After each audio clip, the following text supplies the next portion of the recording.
All right, my name is David Bianculli, and I'm the author of Dangerously Funny, the uncensored story of the Smothers Brothers Comedy Hour. It's a long title. I actually forget it as I get halfway through it. It's called Dangerously Funny because these guys were actually pushing against censorship in the 60s and saying something on TV at a time when nobody was saying anything on TV. So they had more and more battles, had them more frequently and more aggressively about talking about Vietnam, about the presidency, about presidential policies, about sex and drugs and rock and roll, all of it in one place at one time. And they got fired for it. They were actual brothers. They were a couple of years apart. Tom was older. Their biographical story is interesting. They lost their father when they were very young. He was part of the Bataan Death March during World War II and died as a prisoner of war.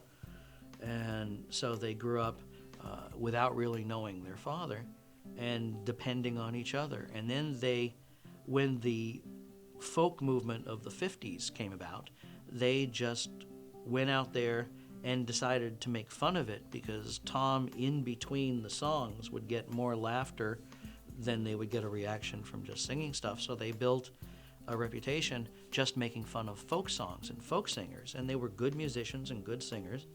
And then by the time they got their hit show, they just morphed that into a political sense. They weren't political before they got the Smothers Brothers show. They had very successful comedy albums, no politics on any of them.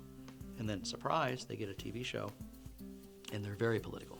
There were lots of variety shows that were on in the 1960s, and some were popular and some were not, and the Smothers Brothers were brought on as a mid-season replacement for a variety show that was the least popular show on television, and the Smothers Brothers replaced them, and within a few weeks, they were up there in the top 10, top 20. They were pushing things weekly in prime time, doing the sort of stuff that Jon Stewart and Stephen Colbert and Bill Maher and Saturday Night Live are doing today, except they weren't doing it on cable or late night. They were doing it right in the middle of prime time. You wouldn't have Colbert and you wouldn't have Jon Stewart if you didn't have the Smothers Brothers.